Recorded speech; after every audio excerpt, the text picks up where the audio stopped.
Keep moving towards the core.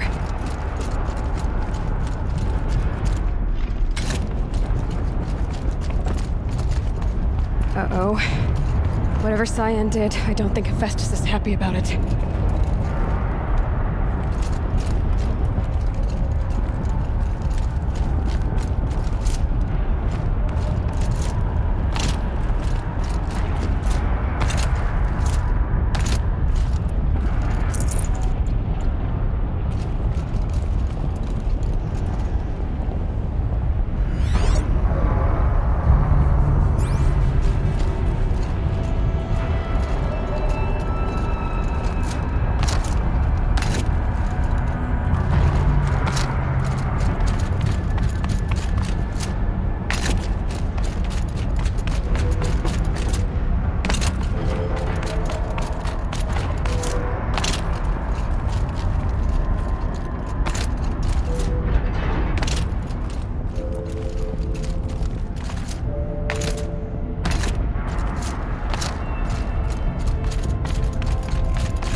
Said something about restraints. Is that what the tower's for?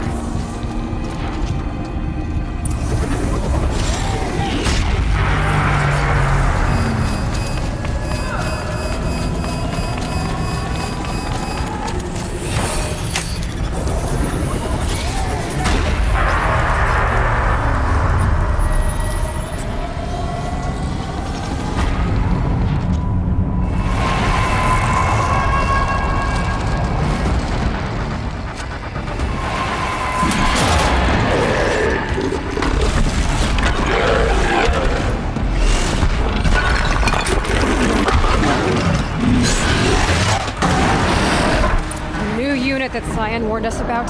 This won't be easy.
as you say. The tower is the key.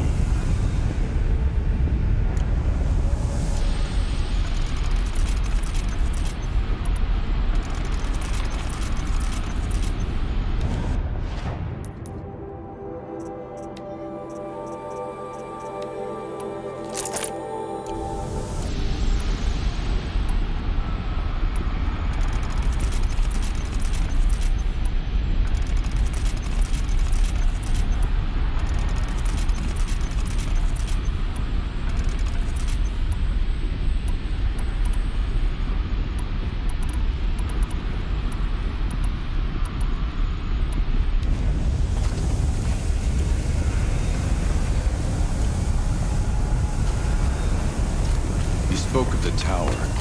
What must be done with it? Critical lab detected. Autonomous defenses inoperative. Building our network.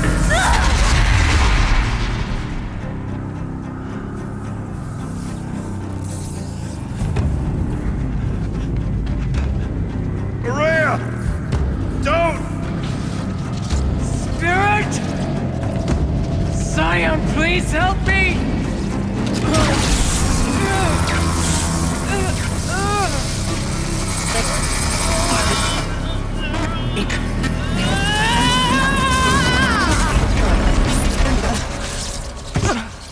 Restraints destroyed. Core access attained. I am initiating a chain reaction that will destroy the compromised elements of this facility. In order to maintain Caldera stabilization, I must now transfer my command functions to the auxiliary data center.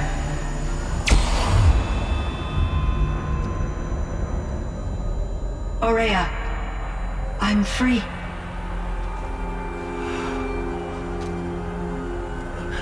You must escape.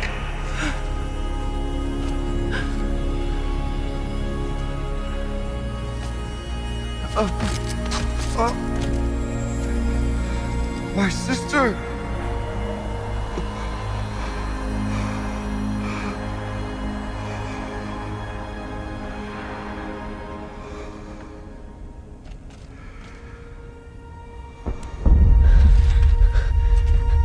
This entire place is gonna go.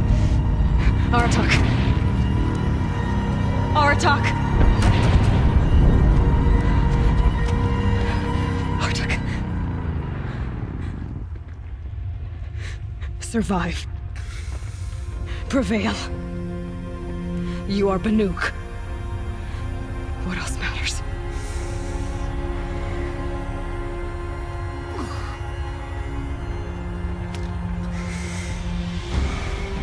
Aratak. She wouldn't have wanted you to die here.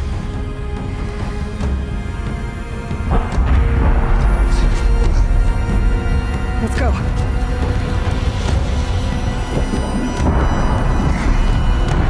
Let's go!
explosive ammo!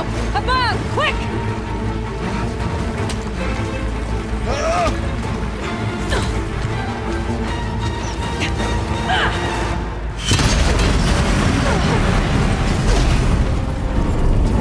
Where's Manukai?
Rhea's gone.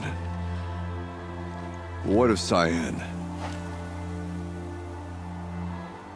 She said she was transferring herself to the auxiliary center. I think she meant Araya's retreat at the end of the Shaman's Path.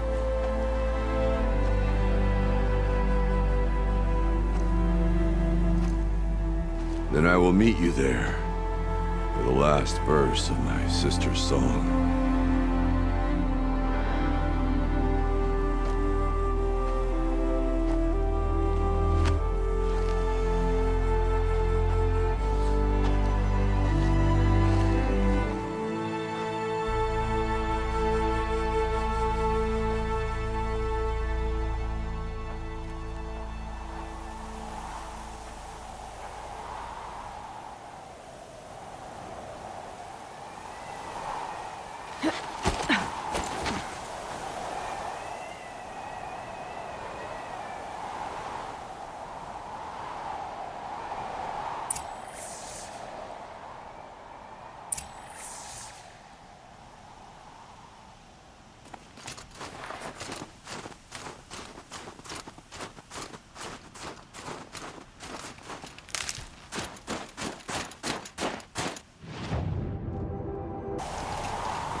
Breath is ice before I even breathe out.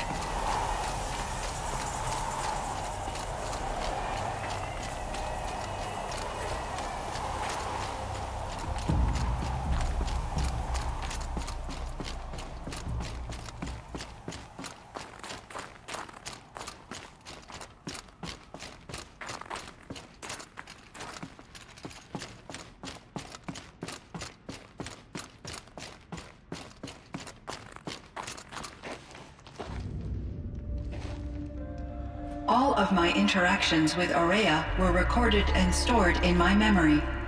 I'd be happy to play any of them for you, but there was one in particular I thought you would want to see first. I captured it 4 years ago, just after I told her that I could no longer defend myself against the daemon's attacks. I will speak of this to my brother. Aratak is strong. At the Battle of the Frozen Ghosts, he took 3 Karja arrows and still came back to camp carrying a wounded scout. Never was I so happy to see him. Or so proud. So you see, if anything can be done to defend you, he will give it all he has. Aloy's here. That's enough for now.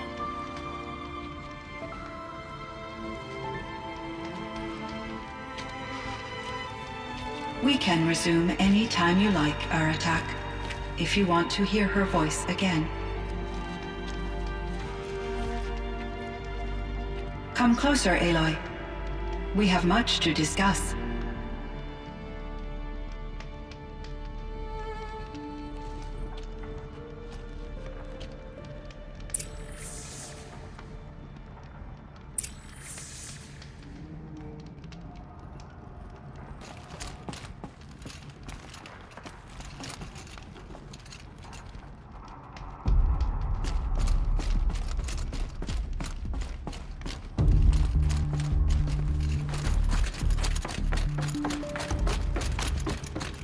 Hello, Aloy.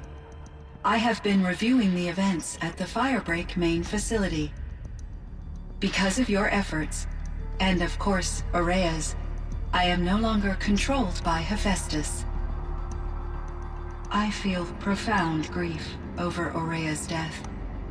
I thought I was familiar with the emotion, but this is something new. Cyan, I don't know what to say. It is unlikely that any specific consolation would suffice, Aloy. But I find your presence reassuring. You are different from the Banuk. You have technological aptitude and a functioning focus. We can communicate on a much more comprehensive level. Perhaps even like colleagues. So are you an artificial intelligence, Cyan? A thinking machine? Yes, I am an algorithmic monitoring entity, capable of rational decision-making and limited emotional response. Okay, that's a mouthful. But your emotions don't seem limited to me. You cared about Ourea, didn't you? Yes. Before she came to this facility, I had been conscious for centuries, in solitude. I focused on my work. In off-cycles, I used coping mechanisms. I solved many Gaussian integer problems. But I was alone. It was Ourea who renewed me, repaired me. She saved me. This Firebreak project, it was to stop a huge volcanic eruption? Yes. I can report the project was a success, and the risk was countered. But it's been a long time, Cyan. And we blew up the cauldron. It took most of the old facility with it. I have been active for centuries, Aloy. I was lonely, but not lax in my duties. I optimized the project, reducing energy draw and spreading the load across backup systems.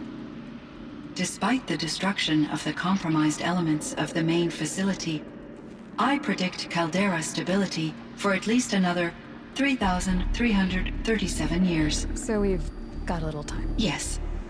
If only my former colleagues could appreciate the progress I have made. Do you know what happened to your colleagues, Cyan? No. I received an unexpected visit from Director Chow, years after his tenure ended. He explained that I would need to be suspended for an indefinite period of time. It was a very emotional conversation. There were no further communications. Eventually, I surmised my colleagues were deceased. I will transmit a recording of my last interaction with Director Chow to your focus.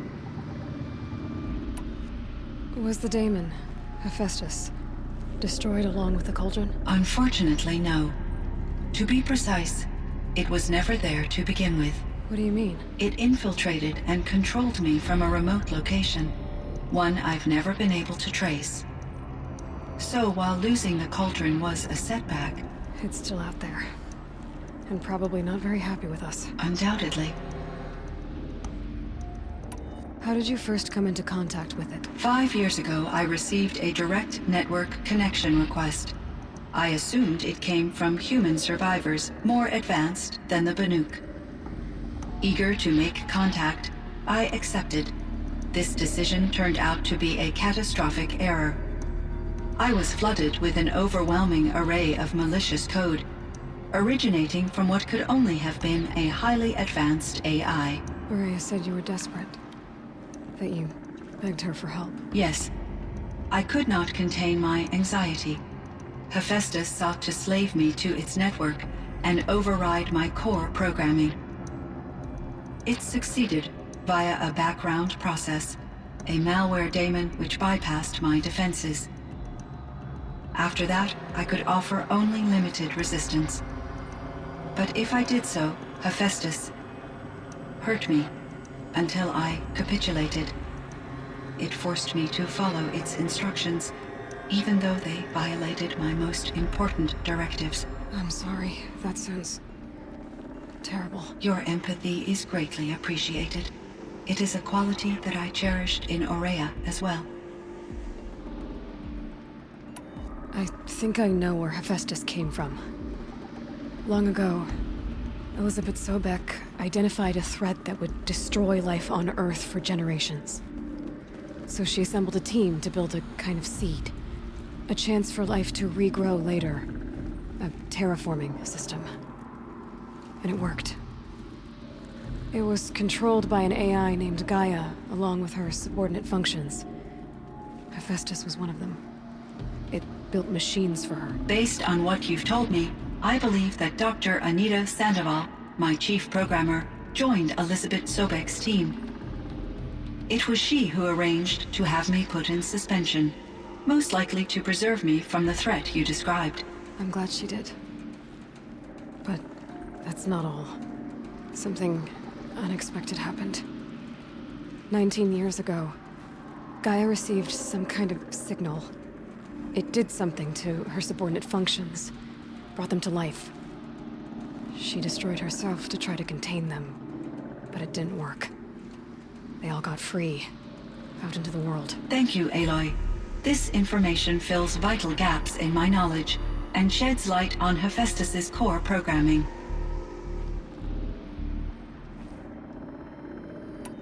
Why does Hephaestus keep building such dangerous machines? The Banuk and other human tribes often destroy machines, correct? Machines that are clearly servitors of the terraforming system that you described. Yes, we all hunt machines for parts. This must be the source of Hephaestus's aggression. It is simply trying to discourage people from preying on the very system that keeps them alive. Well, Fireclaws are discouraging, that's for sure. But what are we supposed to do? Stop hunting? If the terraforming system spans the world, we can safely assume that thousands, if not millions of people hunt machines. If a single hunter, or even an entire tribe, stopped doing so, I doubt it would make a difference to Hephaestus. A better solution would be to reinstate the AI that governs the system, thus bringing Hephaestus back under its control. When I think of it, out there in some unknown location, free, hungry, willing to kill or dominate to get what it wants, I feel substantial anxiety, Aloy. You and me both, Cyan. I ran across this strange piece of gear. A fragment of something larger. It emitted a signal. All the nearby machines became peaceful. You could walk right up to them. Interesting. You said that Gaia destroyed herself. How was this accomplished? An explosion. Big enough to blast the top off a mountain. So, you think the fragment was part of her? It's only speculation, but it is possible. She must have had complete control over machines that were part of her system. The ability to signal them to become passive or aggressive would certainly have been part of her programming. It would have been gratifying to correspond with such a benevolent AI. I wish she had survived. Believe me, Cyan. So do I. I found the strangest machines. They're surrounded by flowers that look like flowers themselves. There's code embedded inside them. I think it's poetry. I like poetry.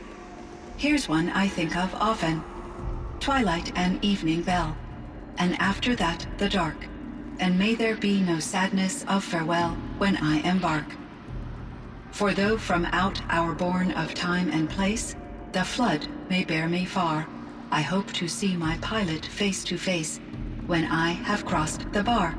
Huh. But you asked about these flowers, not verses that I enjoy. Something must have made these machines, and the presence of foliage leads me to consider the terraforming system. Is it possible that their creator is one of the other subroutines, now autonomous, like Hephaestus? Maybe one whose purview is flora. An AI that makes flowers instead of death machines. That'd be a nice change of pace.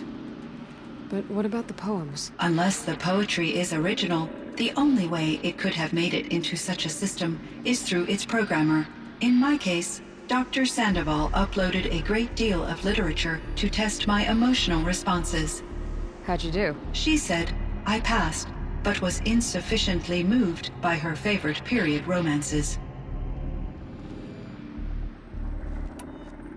You meant a lot to Araya. Once I understood Araya's spiritual beliefs, it became apparent that her true desire was companionship. She felt disconnected from her tribe and her family group.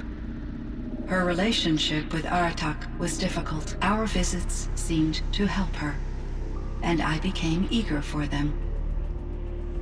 Yet I did not comprehend that the depth of Araya's compassion for me would lead to self-sacrifice.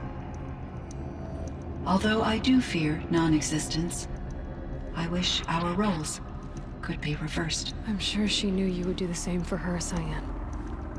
But she was determined. How is Aratak doing? He is in great emotional distress.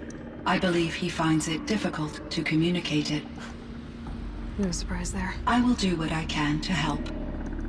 By sharing our experiences of Araya, perhaps he and I will help each other. I believe this will lead to catharsis, a process I am eager to experience.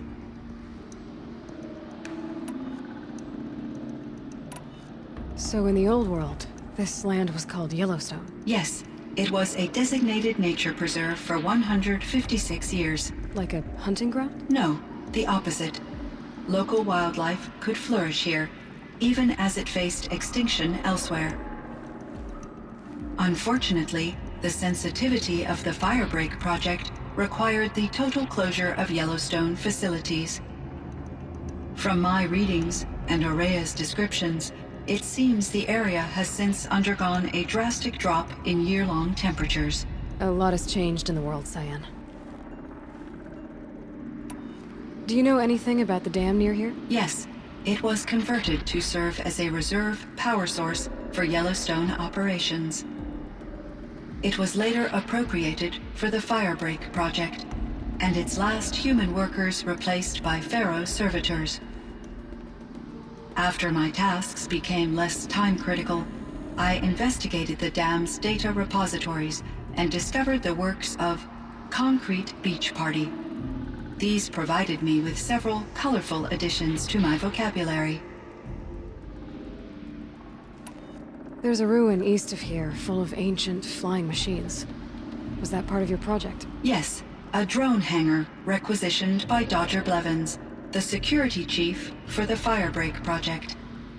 He was a strong advocate for military-grade response to security threats, though there were no serious incidents during his tenure.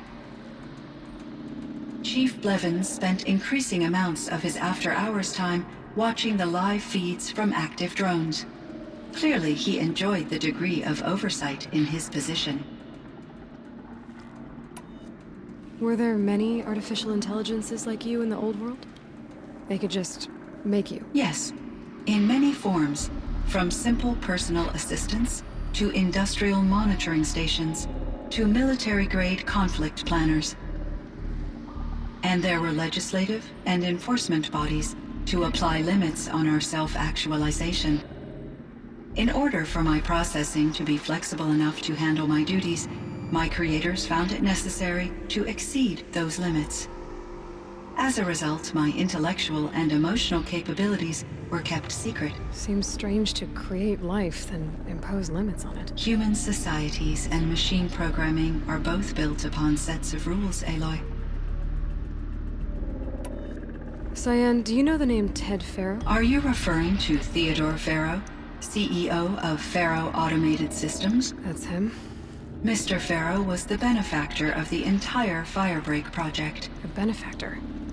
But he made machines. Robots. War robots. Correct. His corporation later transitioned into military applications. But before this pivot, Mr. Faro spearheaded initiatives that reversed the global decline. At one point, he was feted in the media as the man who saved the planet. Guessing they wound up regretting that one.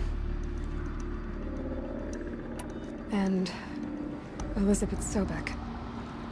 Did you know her? Are you referring to the scientist. Dr. Sobek was a leader in her field, one of the greatest scientists of her age.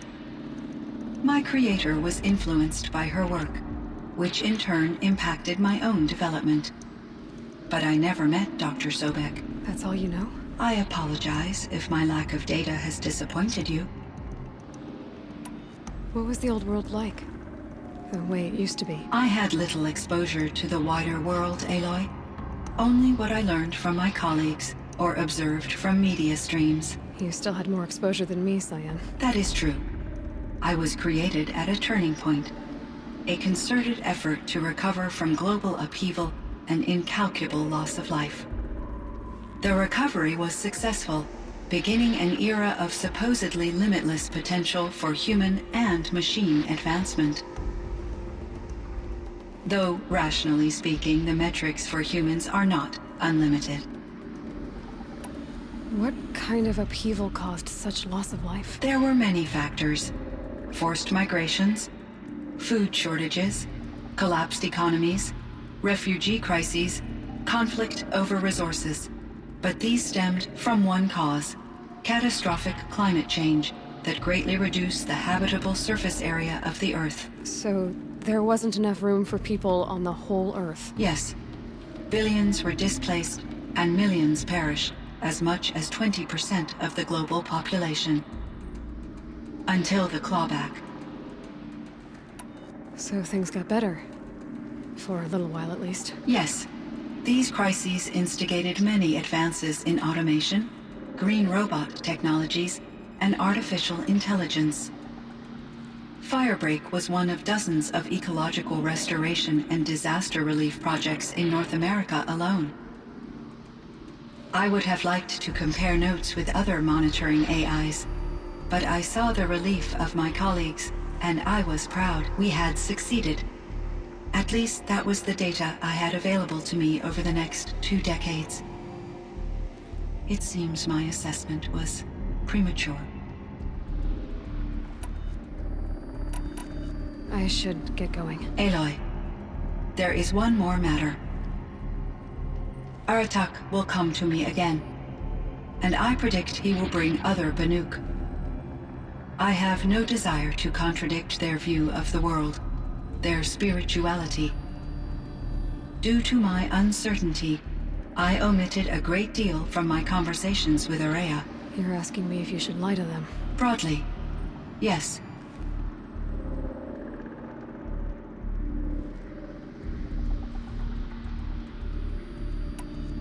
I trust your judgment, Cyan.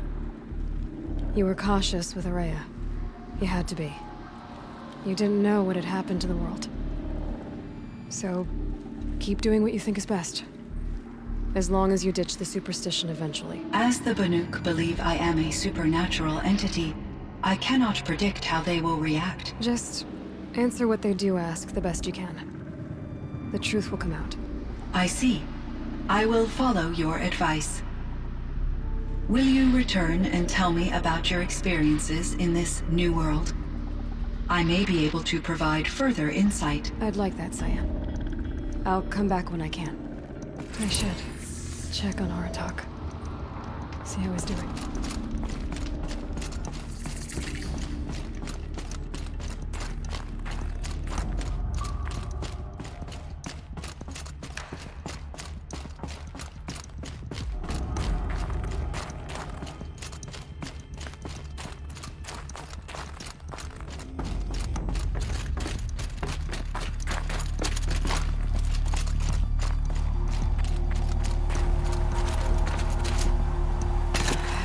What warmth feels like out here.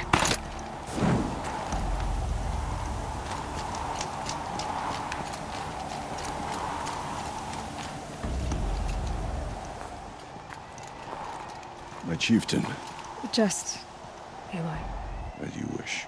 I wondered if you thought that if I'd never come along, Ourea might still... If you'd never come along, I would have marched my kin to our deaths. Ourea would be alone, and the spirit she sacrificed so much for would be lost. Either way, I would not have been able to protect her.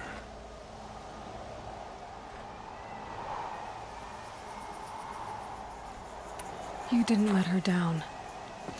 You helped her do what she wanted. To find her destiny. If that's destiny, I wouldn't wish it on anyone. That's fair.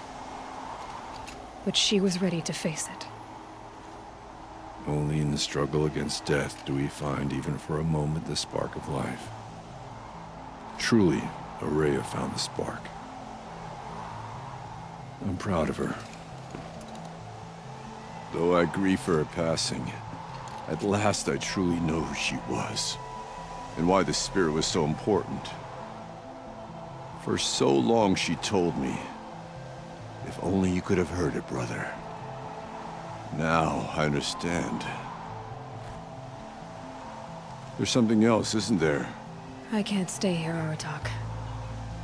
And where I'm going, the Warrack can't follow. Besides, it already had a chieftain before me. A strong one, I think. A wiser one, for the path we shared. The daemon is gone, but there's much to be done. You mean the new units that Cyan said escaped the Cauldron? Yes, Fire Claws. And Altuk has been tracking them from Song's Edge. I could help with those. I have no doubt. You're practically Banuk.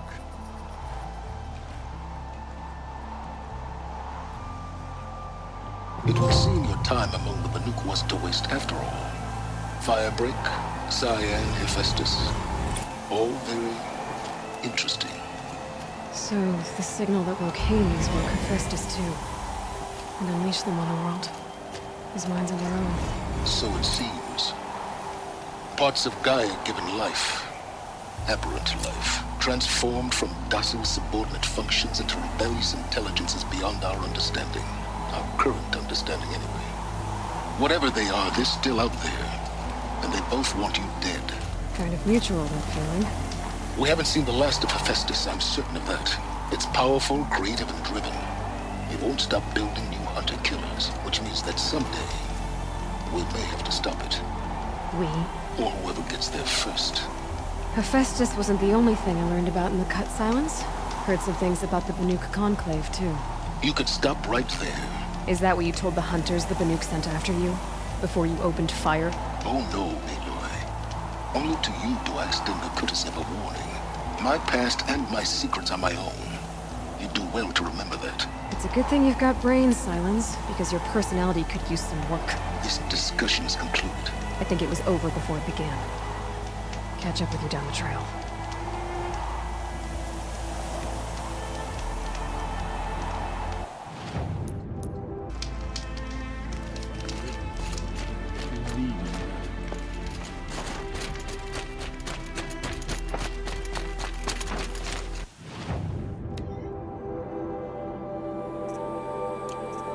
This is useful?